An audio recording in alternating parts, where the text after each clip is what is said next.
The following Oklahoma's Own original production is presented commercial-free by Oklahoma Proton Center.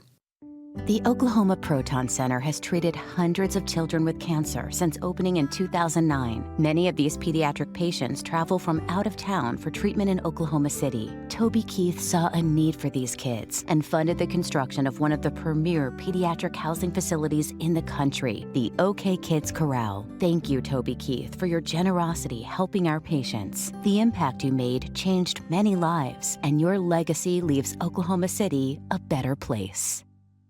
Remembering Toby Keith. Good evening, I'm Robin Marsh. Tonight, Toby Keith, in his own words. When I interviewed country music icon Toby Keith late last year, I knew he was in a tough fight with stomach cancer, but I never thought my interview with him would be the final sit-down television interview he would ever give. Toby Keith welcomed us with open arms to his Norman home. And tonight, we wanted to share with you more of my conversation with the country music star. Toby was so ready to talk all about his career, his music, his love for Oklahoma, and his faith during the storm of fighting cancer. Thank you, first of all, so much, because I know you're busy, and I just want you to know that we're very grateful, first of all, for you talking with us. But how are you doing today? You feeling okay? Yeah, I feel good. You do? Yeah. You're busy, Toby. Yeah. You don't stop, do you? Well, I did for 2 years. Well, yeah, and it's been a journey, hadn't it? It is. It's a lot of dark hallways. Yeah. Are you doing okay? I am. How do you maneuver through those dark hallways? Faith. Yeah, you have to have your faith. It's, thank God that I got it too, but it's in my DNA. I don't ever remember waking up one day and going, oh, that's how all this got here. It's like, as far back as I can remember, I was born with faith, but it's always carried me through the darkest parts. But he's always there, the Almighty's up being Almighty. He's been riding shotgun, and a lot of people aren't as blessed as I am. This ailment is devastating, and you can sometimes you go and find out you have it. Usually by the time you find out you have it, by the time symptoms show up, it's usually too late, or a lot of times too late. I know a lot of people, so it's been 2 years in October since I was diagnosed, so it's a little over 2 years, and you just you take it a day at a time. It's a roller coaster. And you really have to captain your own ship. You gotta get as much information as you can, and we could go on for hours about it, but it's, you really have to captain your own ship, and you have to lean on your faith. When you talk about leaning on your faith, has your faith deepened? Can you tell me how? I don't know if it's deepened. I understand it more. How so? I haven't had to lean on it my whole life as much. There's been obviously times that I've had to lean on it more than not, but it's like we take it for granted. We only use it in the dark times. You know you see plaques around that say, how come I looked at the footsteps of my life and you were always walking with me until the darkest ones, and then there's only one set of footprints, and he says, well, that's when I was carrying you. It's that. You take it for granted on days that things are good, and you lean on it when days are bad, and it's taught me to lean on it a little more every day. Have you experienced a peace that passes all understanding? Oh yeah, yeah. I finally got to a point in the spring. I was diagnosed in October of 21, and I was going through all the chemo, and the first time I'd been through chemo and radiation surgery. And I just got to a point where I was comfortable with whatever happened. I had my brain wrapped around it, and I was in a good spot either way. So people without faith don't have that. It'd be hard. When you think it's just going to be flipping the light switch off, but it's carried me a long way. What do you say to someone who might be watching this about your faith? Because sometimes it's hard for people to share their faith, that you rely, you're one of the most powerful people in country music, and I mean, just look around. and I mean, all the success and everything, and then, you know, I'm hearing you say that you've had to relinquish and surrender. How do you explain that to someone? Well, I've always prayed. I've always believed in a creator, you know. I was rolling down the road one time with one of my musicians from the old bar band days, and we were dragging that old van and trailer all over southwest part of the United States. And me and him were the only two awake. I was driving, he was sitting up front, and all I cared about was I was hungry, I wanted to be a songwriter, and I was really fighting, you know, to get to my position and wherever I was going to end up. Had no idea I'd end up here, but at the time I dreamed it. And we're going down the road, and he said, he started talking, he was agnostic. And I said, so you don't believe in a creator at all? I go, why do you not believe in God? And he said, well, I mean, he's never presented himself to me, I've never seen him. I said, really? And I'd remembered hearing him talk previous about he believed in UFOs. I go, but you believe in UFOs? He goes, yeah. I go, you ever seen one? He goes, no. I go, touche, buddy. Yeah, look around. I can believe that there was a creator that created all of this. Energy from the ground, we have electricity in the ground. We have an ozone, we have an earth that's full of energy that, you know, lightning strikes the ground somewhere in the world every second of our life. And it energizes this, and the ozone, I guess, holds it in. And we have air. You don't have air in space, but something's holding that air in. Is this all just a natural occurrence, or is this things talking to each other, keeping us? I mean, the thing spins for our gravity, holds us on this big blue and green marble. There's just too many things. And the power of prayer, when your prayers get answered and you see the power of prayer, you know there's a creator, and it lives in your heart. It's not something that somebody cult you into thinking, you know. Charlie Daniels said, God save us all from religion. So there is a lot of stuff going on in the world due to religion that creates a dark side, but there is one Almighty, you know, and if you can live through Him, you can feel the light. Mm-hmm. It's about a relationship, isn't it? It is. It's all relationship. You said about having a prayer answered. Has there been a time that you've had a specific prayer answered that you could share? Oh, absolutely. The biggest one. And I can't say it's the biggest life or death one, but when I was beating those bars up, I was literally making $250, $230 a week. We would get like 3,000 to play 5 nights somewhere. I'd drag that trailer to Las Cruces, New Mexico. You know, we'd have a flat, have spend $10 on an old tire and his. And then after 5 or 6 years of beating that road up, I was getting in my late 20s. And every night I always prayed. And I didn't ask for anything, I always counted my blessings. And I said, if there's one thing, just guide me where I'm supposed to go, because if this is what I'm supposed to be doing, please let me know. And even got to the point where I was like, if I get to 30 and I haven't done this, I'm gonna switch occupations, you know, because I can't do this. I had 2 kids at the time, I've got 3 now, but at the time I had 2 children. It was like, I can't keep coming home and bringing $250 and taking 30 and sticking it in my pocket and eating off that all week, the rest of my life. But I was young enough that I could do it. Well, ironically, I'd gone to Nashville, been turned down. Yeah, you can sing. Yeah, you need to go back to the woodshed and work on your songs. So I had a little 6-song cassette, and it had 6 songs I'd written on it. And I got a deal through the manager of the club I worked when I worked Oklahoma City. Every 8 weeks I worked a club in Oklahoma City. And his nephew played for Straight. And he'd written some songs, David Anthony. And David Straight had played here, and David had come in the bar every time. And a couple times that Straight had played Oklahoma City, we'd been in, and the band would come out and hang out with Uncle Freddie. And he said, hey, I'll take him Jimmy Bowen and let Jimmy Bowen hear hear these songs and hear him sing. So they set up a meeting with Capitol Records. I went in. I didn't meet with Jimmy Bowen. I met with a flunky. And the guy fast forwarded through my songs and said, we've got male singers. We don't need a band. And we do need a songwriter, but your songs. And I was like, cool. I wasn't even upset. I was like, hey, I got my shot. Came to Nashville, kid from Oklahoma, got my shot. I went home. So now I'm 29. And the summer, I turned 30 on July 8th.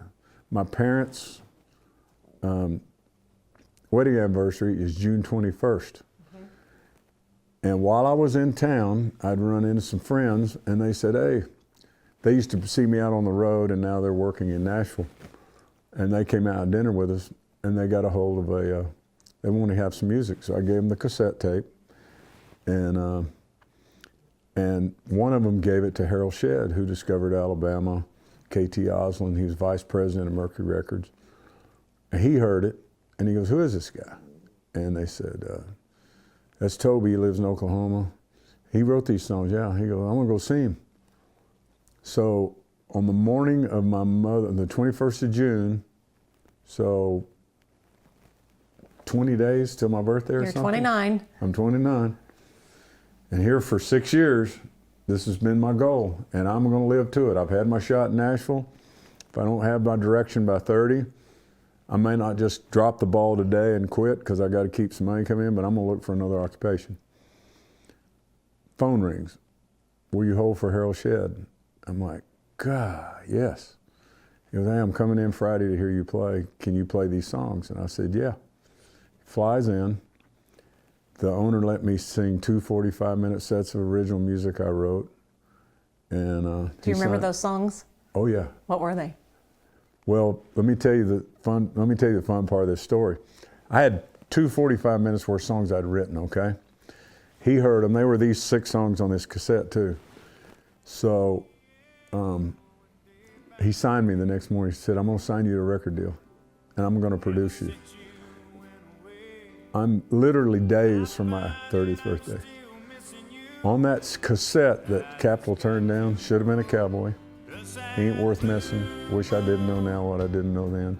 Does that blue moon ever shine on you? All 3 number ones, top 5. It also had a song called Close But No Guitar. And it had a song that Harold loved, ironically, which is why he wanted to come hear me, called Valentine. And he absolutely loved Valentine. It was never a single, but that's the one that made him come see me. Was that the moment you thought, my life's changed, I've made it? Was that the moment that you thought, oh my gosh, this is, my life has changed? Well, I knew the door had finally been opened, because in the music world, if you're a baseball player and you're playing at Podunk High School and you're hitting 50 home runs and you're batting 450, college will come find you. And if you're at a little college and you develop, the pros will come find you. In the music world, if you go to Nashville, there's a guy like me and everybody else on every corner of the town. Mm-hmm. So in the internet world, you have a better chance of getting heard. Best thing about music business was the internet, social media, streaming, but it's the worst thing too, because it's so muddy with the other stuff too. So you've got good and bad getting flooded. Yeah. We didn't have that. So somebody had to open a door for you. You had to, and if I lived in Nashville, I could network and meet and maybe get in a door. But living here, and I wasn't going to live, I never lived in Nashville. I always stayed in Oklahoma. I didn't move out there. So I thought, if I'm going to do it, I need to do it here, because this is where my roots are. Well, as it goes on, I knew I had the deal, but it ain't up to us. It's not up to us whether we're going to be successful. It's up to the listener.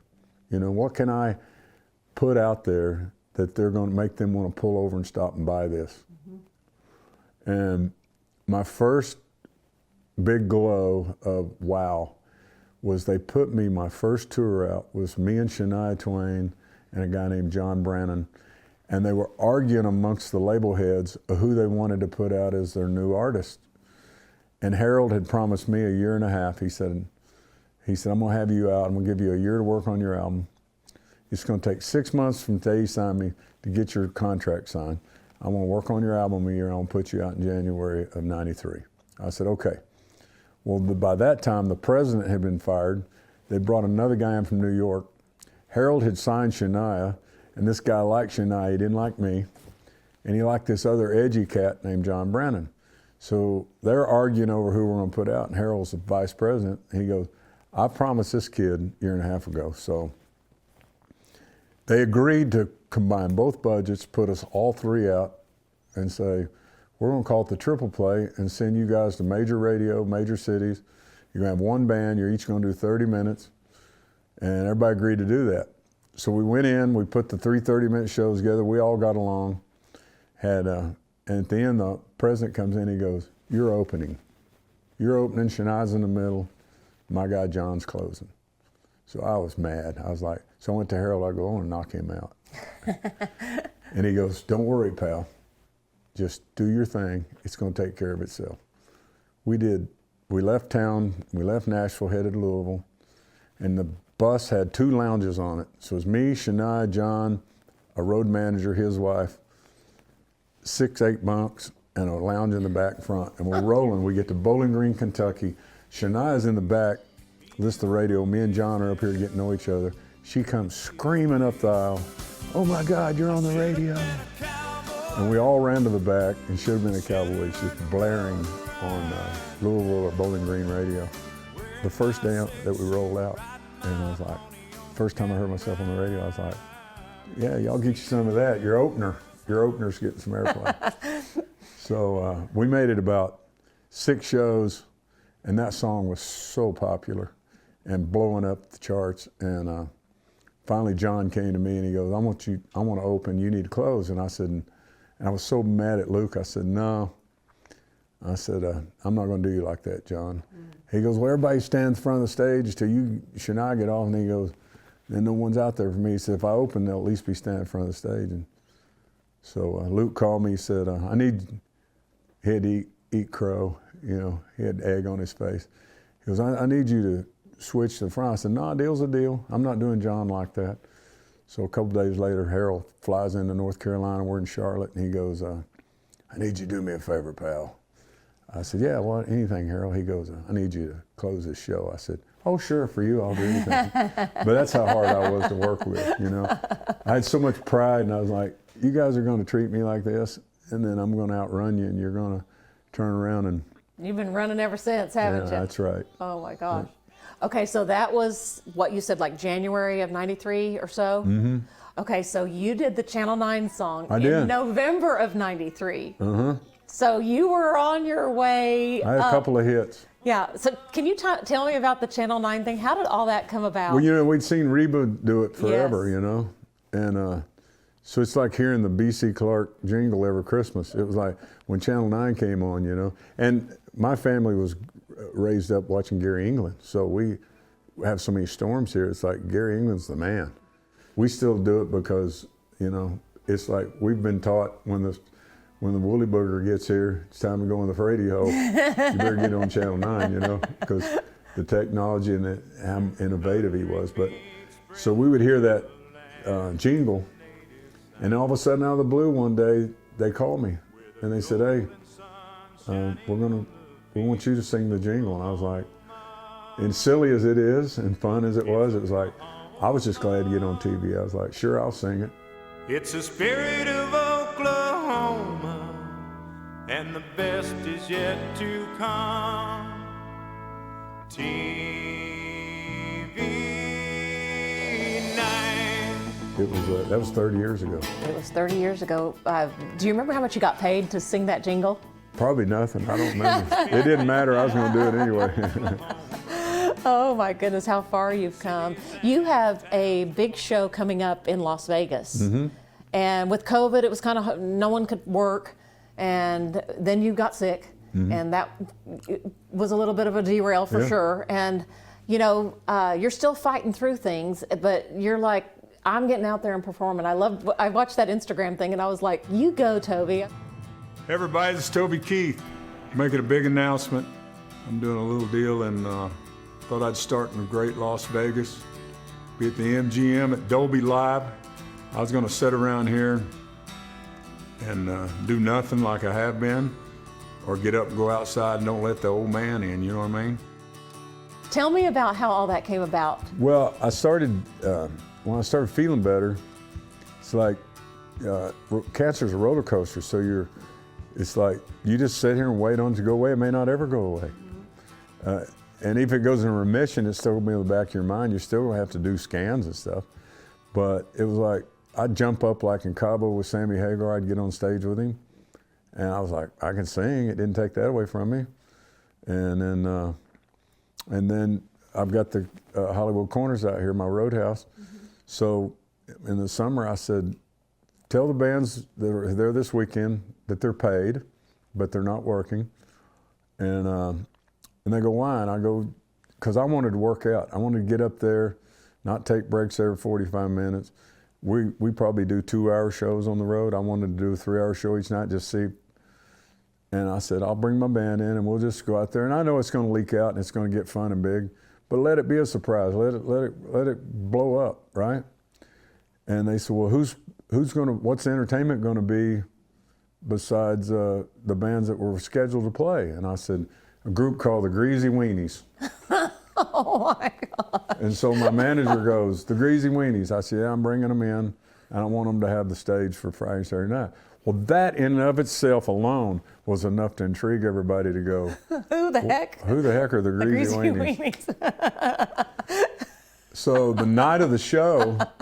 This is hilarious. So the night of the show, it's only 3 miles down the road from my farm ranch here. So I start down Franklin Road and I get about a half a mile from Hollywood Corners and they're in the ditches down both sides. I get to the corner, I look, and far in each direction, as you can see, people are in the ditches. My whole 6 acres out back is full. My lot's full. It is slammed. We pull in. I pull back behind the stage. We walk up on stage and we fire up. We played 3 hours. We did it the next night.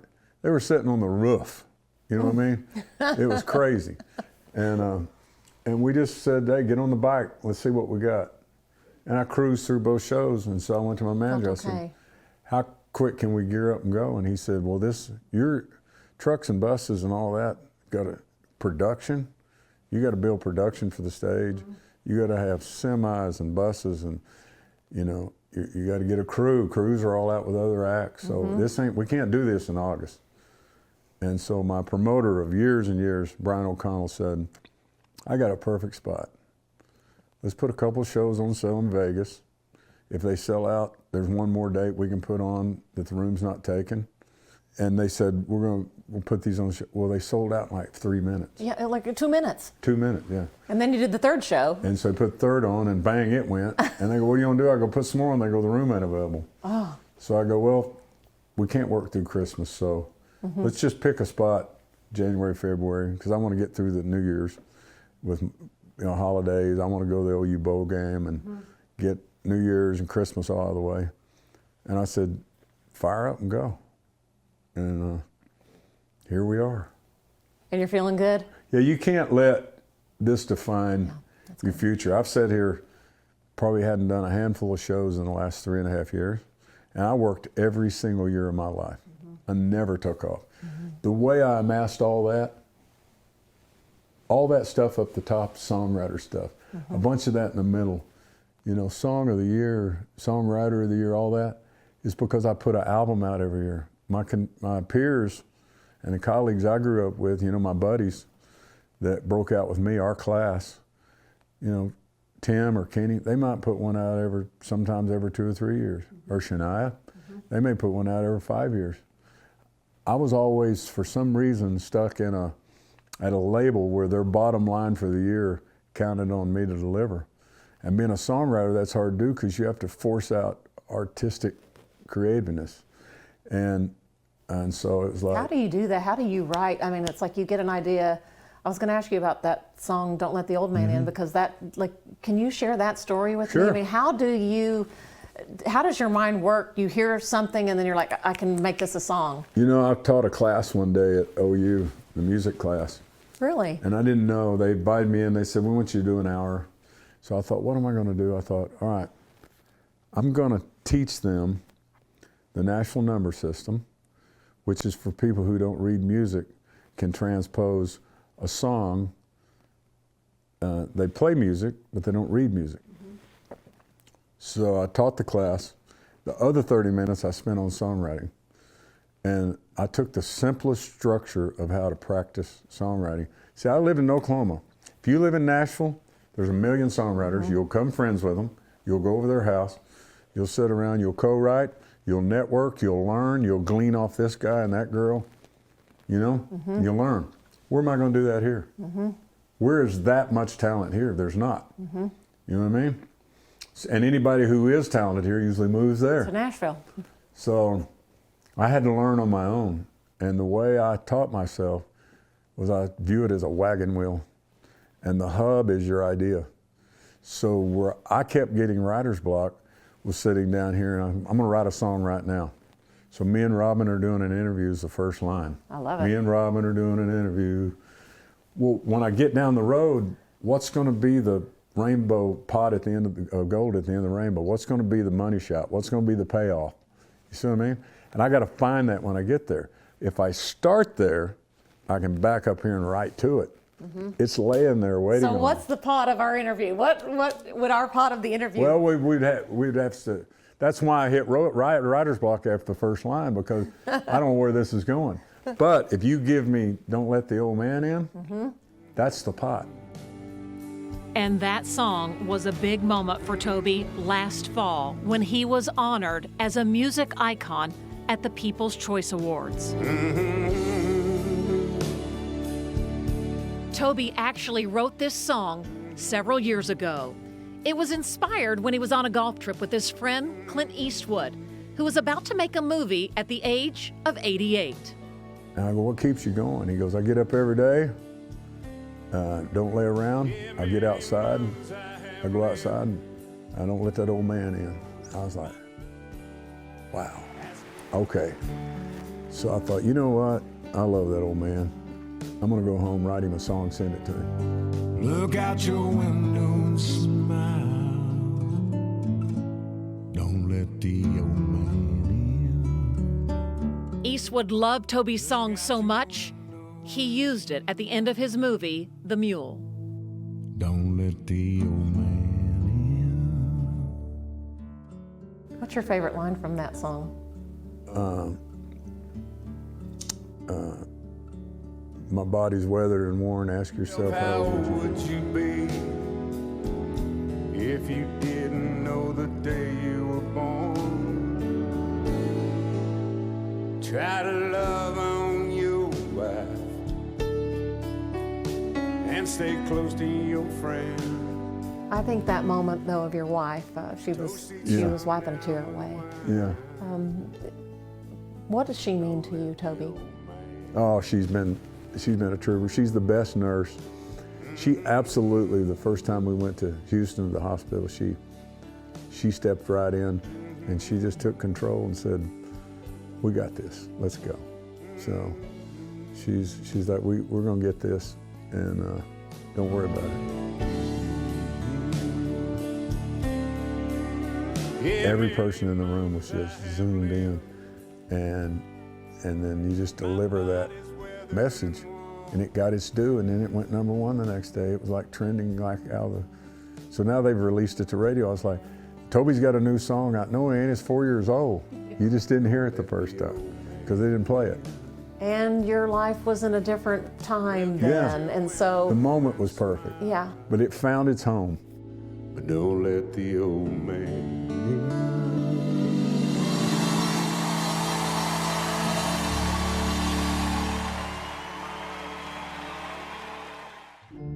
You know, a lot of people don't know much about Trisha. I mean, she doesn't ever want the spotlight. No.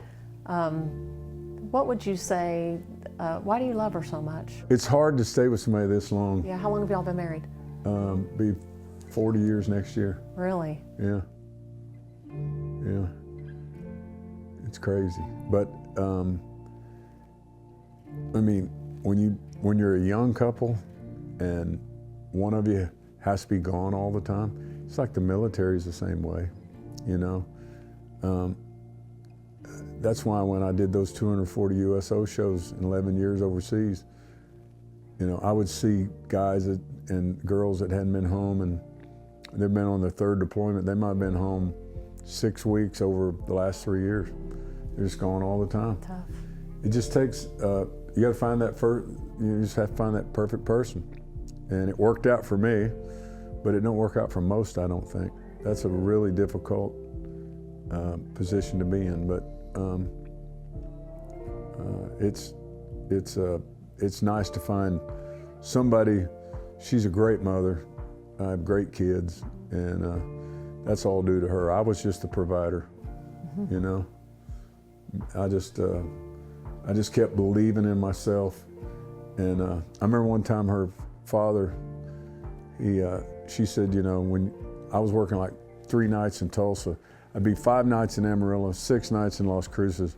The next week I would have 3 nights in Tulsa. And next weekend I had 3 nights, and I'd have 4 days off. She said, go make some money with Dad. So I'd go work with her dad. He had a plumbing truck. And he goes, you know what, you're a pretty hard worker, kid. He said, if you ever quit this music thing, he goes, come over and work for me, I'll put a 2nd truck out. And I came home, and he'd called my wife, said, if he ever quits this music thing, it's a real job. He said, I'd like for him to become, you know, apprentice and then put a 2nd truck out and build my company. And I said, I'm not cut out to be a plumber. I'll work, make my money now. This part of my plan, but I said, I gotta live my dream first. You had to make that music thing work, right? Yeah. But I'd have been a hell of a plumber. You ever write a song about that? No. I have a song idea. Yeah. Okay, it's called The F Word, Forgiveness. Oh, love it. And that it leads to a 4-letter word, free. And so I don't know, like my mind always is twirling goofy things, but I'm always like, there's got to be something about, like. Forgiveness is a good one. It is a good one, yeah. You can get ideas from different places, but the wagon wheel thing that I teach songwriters, there's a million ways to write a song. And I've written a few from letter A to Z and got lucky, but it's more frustrating. And that's where you quit practicing, is when you get frustrated. And if you'll start with your pot of gold and build to it and practice that way every day, if you don't have a better idea that day, just take the idea you have and run to it where it's waiting on you. You'll end up practicing more. And, you know, I wrote, I don't know, when I was 14, 15, I wrote a handful of songs. And then 17, 18, I wrote 3 handfuls of songs. And as I went on, all of a sudden I wrote a decent one. And somebody goes, that's a good song. And they say, hey, I want to hear that. So we'd be in a beer joint over here. You know where my water tower is? Oh, yeah, yeah. Right underneath that water tower. It's white and got my painting on it now. I think it's finally quit working. I think I'm going to tear it down and move my name somewhere else. But it was rusty and old. Right underneath it was a dive bar called the Feed Store. And we'd be playing there right out of the garage band days. And one of the guys smoked cigarettes. We'd go out on a break. And we were standing right there looking at water tower. Never in my wildest dreams could I imagine they're going to sandblast that thing and paint it someday and put my name on it. Had no idea. And I'm sitting there in that little dump bar. And it's literally on the other side of the gravel parking lot right there. But I finally wrote a song they wanted me to play in that bar. And then I wrote a bunch of other crappy songs. And then I wrote another good one. And as time went on, that distance started to do this. The distance between good and bad started getting closer. And then I got hungry. And then people started saying, you're a good writer, you know? And so I was like, I can be a songwriter. I never even knew I would be an artist, but I thought I'm gonna be a songwriter. I just happened to have a flamboyant, outgoing, loud personality that could deliver these songs. And then that became another part of my life where my first 3 or 4 albums, I was doing what they told me to do. And it was working, and I was having some number ones and hits, but I was still kind of a B artist. And one day I just went in and they kind of critiqued my album a little bit, and it pissed me off. I was like, you know what? I'm gonna start dressing out of my closet. I'm gonna start singing my songs. and I'm going to captain my ship, and I have no problem in sinking this ship and me driving it, but I got a hell of a problem with you being the captain and it sinking, right? And then my career went into the stratosphere. You've applied that to many areas then of your life, even with your cancer journey that you shared. Yeah. Yeah. Yeah, that having faith, captain your own ship, believe in yourself, because you can sleep at night if you do it your way and you fail. But if you fail doing it somebody else's way, I can't sleep at night. Yeah. And you missed it. I did. It's like, I'm not your poster child, Nashville. I don't live there, you know? Why'd you always stay in Oklahoma? I mean, so many people, they might have a house here, but then they really have moved to Nashville. But you never did do that. I was raised right here in this 6 mile area. My mom lives, the farm I was raised on where my mom and dad, my mom's still alive, is 3 miles north of Hollywood Corners. I'm 3 miles east of Hollywood Corners. And I grew up fishing the river that runs through my ranch here. I fished crappie. I'd come out here and park at that bridge when this was just woods, and I'd fish that creek. This is where I was raised. This is where I come home to. So I can go to the house of Colorado, I can go to Cabo in the winter, I can go to my lake house at Grand Lake. I can go anywhere in the world I want to go, but after 6 or 7 days, I'm like, I gotta get back to my ranch. You know what I mean? I need to get back to my home. And it's all fun to go when you go, but I just never felt good. And it was like, I never felt good about moving to another city and living there. It was like, this is where I was raised. So I didn't care.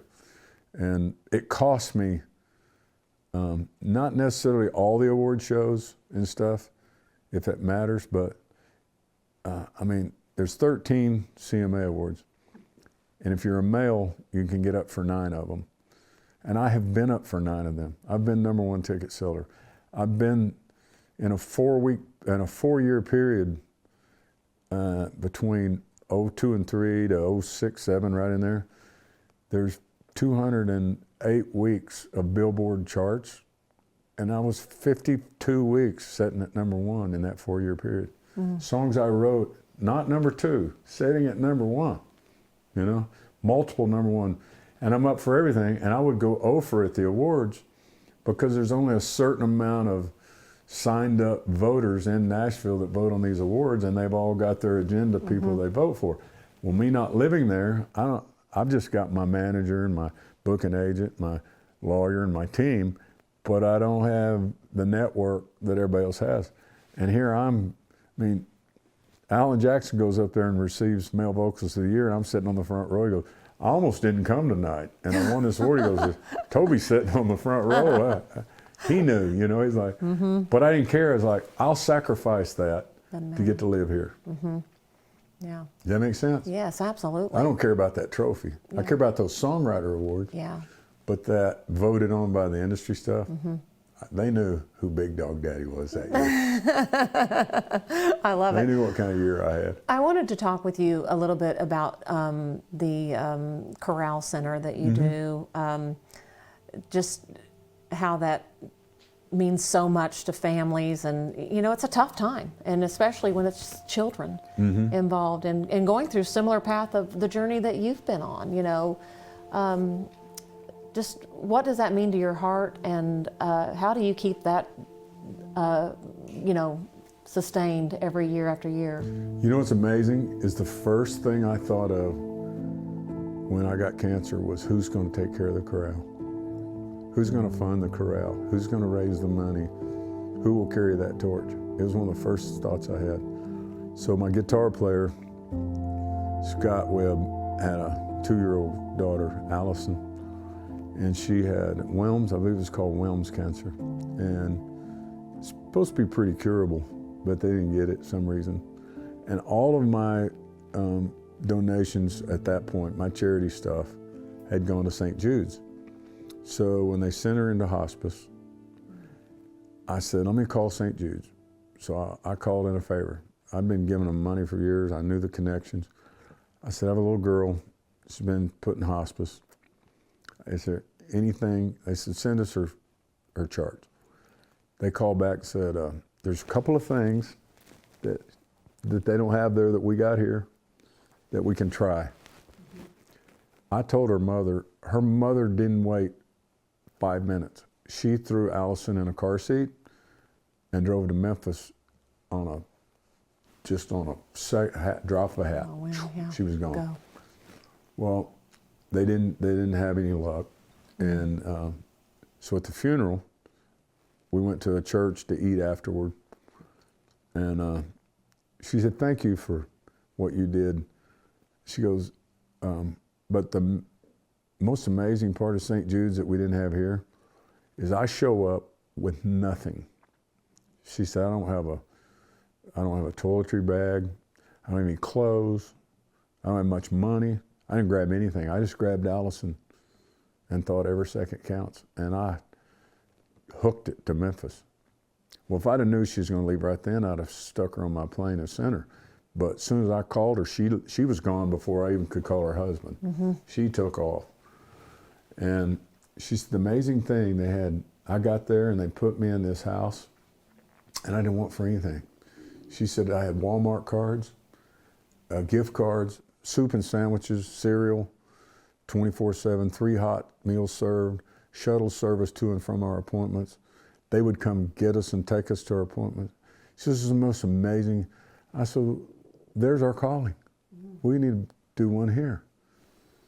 And she said, oh, that'd be great. And so it took me, I started out here at Belmar Country Club. I had my first fundraiser 20 years ago. Mm-hmm. It took me 10 years to get the money built up. It took me 7 or 8 years to acquire the property across the street from the Oklahoma Children's Hospital. Luckily, we were right across the street. It took me 10 years to get to that point. Then we built a beautiful facility. I got all of the oncologists and the doctors to get together, I put together a great board of doctors and attorneys and bankers and got this whole network and this machine running. 16 rooms with 4, I think it's neutropedic. It's where you live behind the plastic in the bubble. You have immune.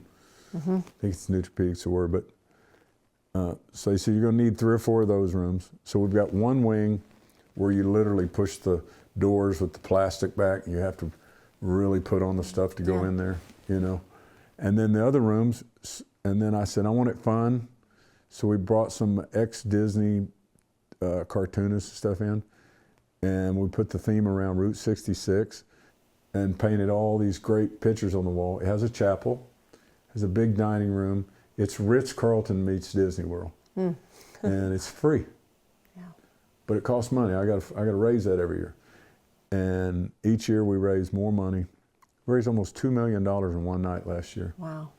Right here in Oklahoma, I got 90,000 people living in Norman when school's in, and I go to Riverwind Casino, and I get on that stage. I bring an act in, sing a couple of songs with them, turn them loose. I do my auction.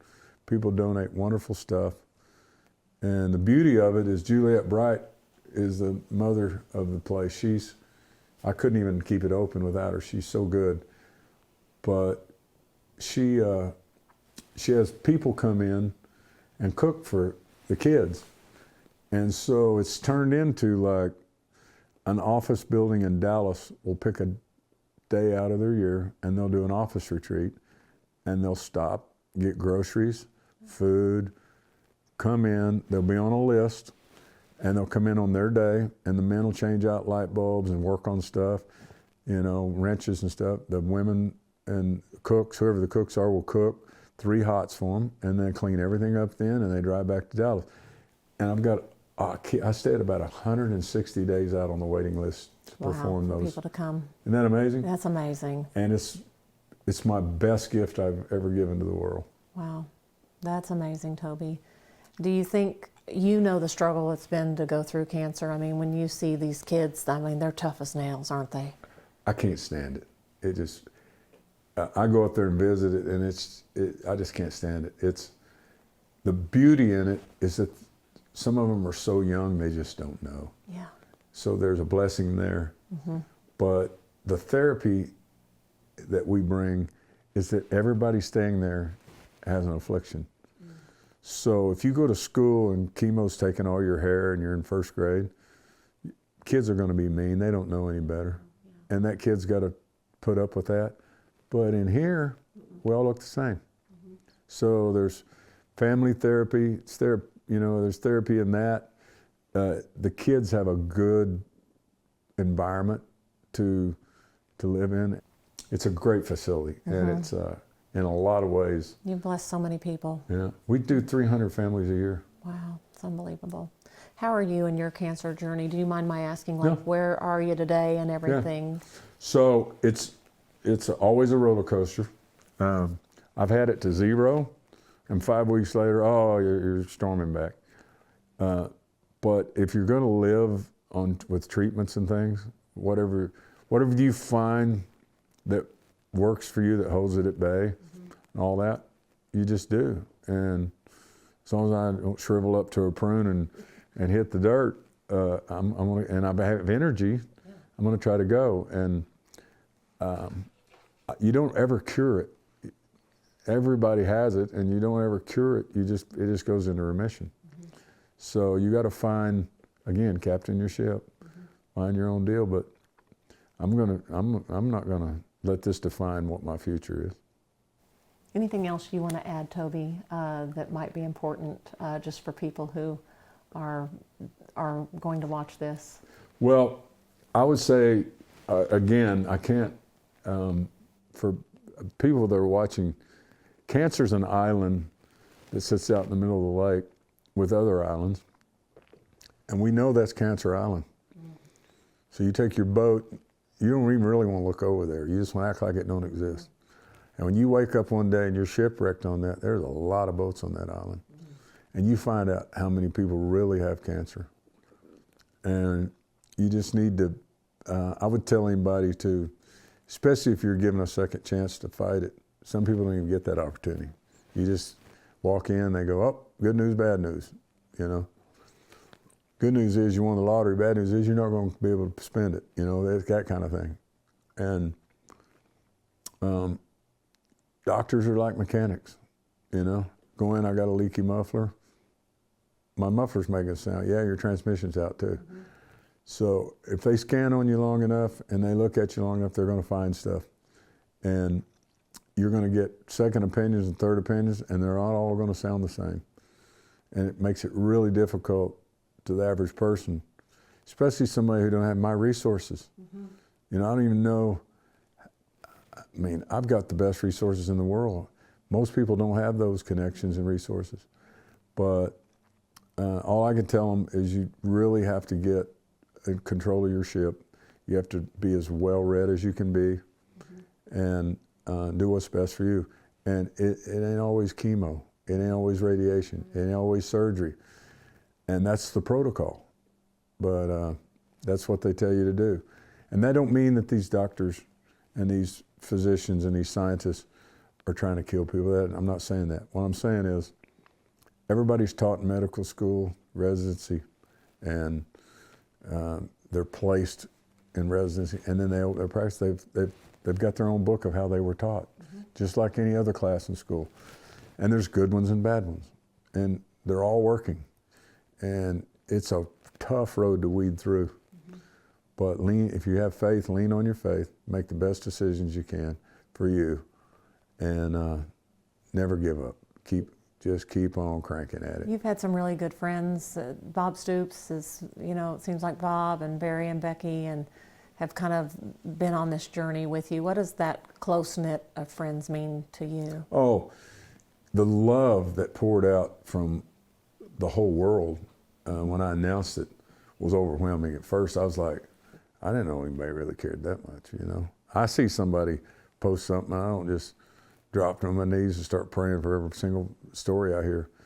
But boy, it sure felt like that when I did it, They directed it right at me. So I've always dealt with it. I always take for granted how big my fan base is.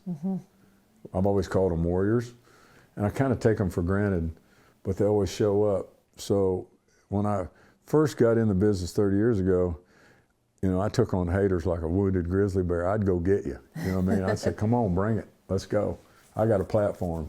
You know, what have you ever done to change the world? And as you get older, you're like, You remember when Bosworth sold the shirts at the Denver game? And all the Denver people were wearing the Stamp Out Boss shirts and then found out he was selling them outside? It's stuff like that makes you go, you need haters. They make you a lot of money. And they embolden and empower your fan base, you know. The people who love you are empowered by haters. And when you embrace that, it's like watching wrestling on TV. You got a heel and you got a good guy. And the only way to make the ratings go up is to make the good guy jump over here with the heels and create something like, you gotta be kidding me, Hulk Hogan's over here with these guys, you know what I mean? Yes. It's like, that's the way they make their money. It's like, and when you learn that and you've been around long enough, then you just smile at haters. You're like going, oh, I'm getting so paid right now. I love it. Hey, hang on a second. So we thought about this. Okay. And we got a gift for you. And we think you're gonna like it. We put a lot of thought to it. So you just can take the lid off of it. It'll be easy to unwrap. Christmas came early. I know. We surprised Toby. It's nothing. It's a brand new day. Does it say the pay in here? Oh, $6,000. With that old contract he signed back in 1993 The check 30 years when he ago. sang the Spirit of Oklahoma song. Me and Channel 9 been banging it forever. This is great. This ought to be framed, and I'm gonna frame this up. Is that crazy? That's really nice of you, Robin. Tell everybody thank you. Yet to come. TV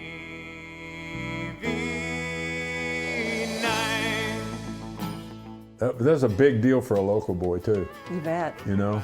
And 20 years later, I'm sitting on 60 Minutes across from Dan Rather getting grilled about courtesy, red, white, blue, and I'm like, I'm ready for you. I did the Channel 9 jingle, buddy.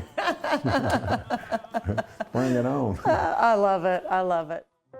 Toby, we just are so grateful. Thank you. You're welcome. You're an inspiration, and I mean, it's so impressive everything that you've done, but just the man that you are and the man that you've become through a trial.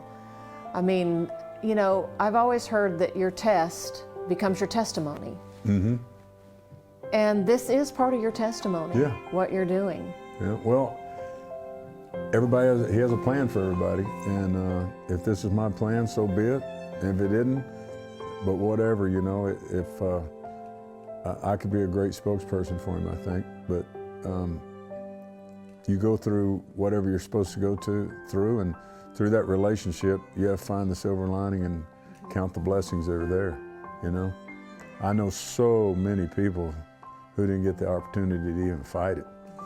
And I'm sitting here today feeling good and knowing what I'm dealing with, and I got my brain wrapped around it, and my faith lets my light shine, you know. The light at the end of the tunnel is the Almighty. It's not a train coming, so it's like, you know what I mean? Yeah. And it's you either get on the train or get in front of it, but get out of my way. Do you have a scripture that you've clung to? Is there one scripture that you've, you know, I always think of that, you know, God has not given me a spirit of fear, but power, love, and a sound mind. And I'm like, sometimes I just got to call on a sound mind. John 3:16 is so simple. You know, you don't go to church, you cuss, you do this, you drink wine, you know, it's like, it doesn't say if you do all of these things and you pay this much money and you go to this church this many times, and you know, that you go to heaven. It says, believe it. Whosoever believeth would not perish, but have everlasting. That's all it says. That's what it says. It doesn't say, whoever believeth and does this laundry list over here. It says believe. That's the word that you got to get through to everybody. And what's so hard about believing? What's hard is not believing. What's the result in that? What if I'm wrong and I believe and it really doesn't exist? Well, I still ride the other train, right? And then once you believe and you start having a relationship and you start getting fulfilled, all of a sudden it turns around and you start to go, oh, I see. So, newest treatment I'm on, I go to Florida to get a new treatment. I come home the next morning, and you get numbness in your feet from chemo. So I'd been off chemo 2 or 3 weeks. My feet had been numb for months. And I was really worried about my feet. And I go get this new treatment, and I get up the next morning not thinking nothing about it. I fly back in here, get in bed, and my feet hit that cold floor, and I could feel my feet, and I could feel my sensors firing, and I could feel the balls of my feet balancing me. And I went, wow. And I have a book that has my daily scripture in it. So I look down. This is the day, it's dated. This is what I'm supposed to read today. It's my morning scripture. And it says, now that you've chosen the path, the road less taken, trust in me in your direction, and my light will shine on you. That was my scripture for that day. Wow. Now, if I'd have went Tuesday and Wednesday, that scripture would have been that day. It wouldn't have said that. Yeah. But the day I was chosen, and I looked at the other scriptures around it the other days, none of them applied to this that day. one. But this day it said, and I went to Florida to get a new treatment, come home, overnight I can feel my feet, and it made me go, wow, this is the best my feet have felt in over a year. Wow.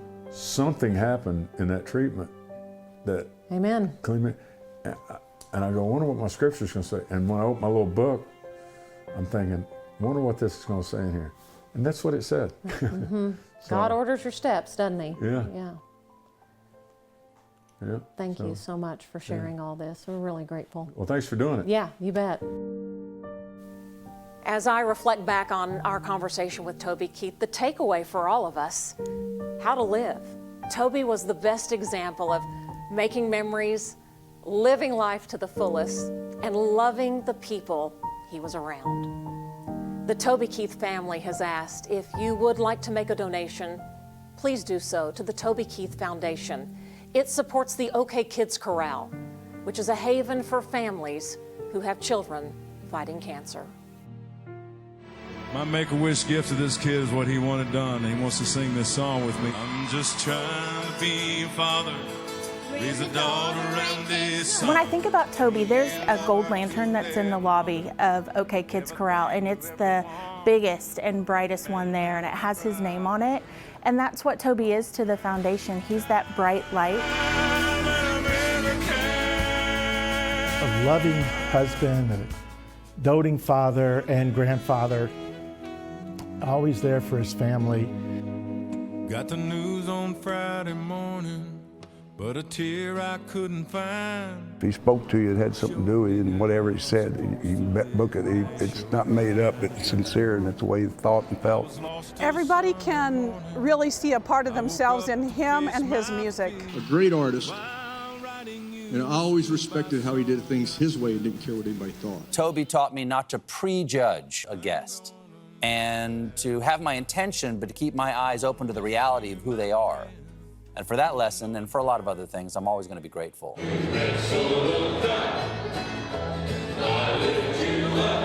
Yeah, he's been a great friend. He's a great OU supporter to all the sports, not just football, and it's always fun through the years to see him on the sideline, give him a bump right before the game. He left a mark on our heart that will last forever. Just a beautiful guy, beautiful family, and he'll be missed. No, there won't be another Toby Keith. There'll be some country music singers, but there won't be a Toby Keith. But don't let the old man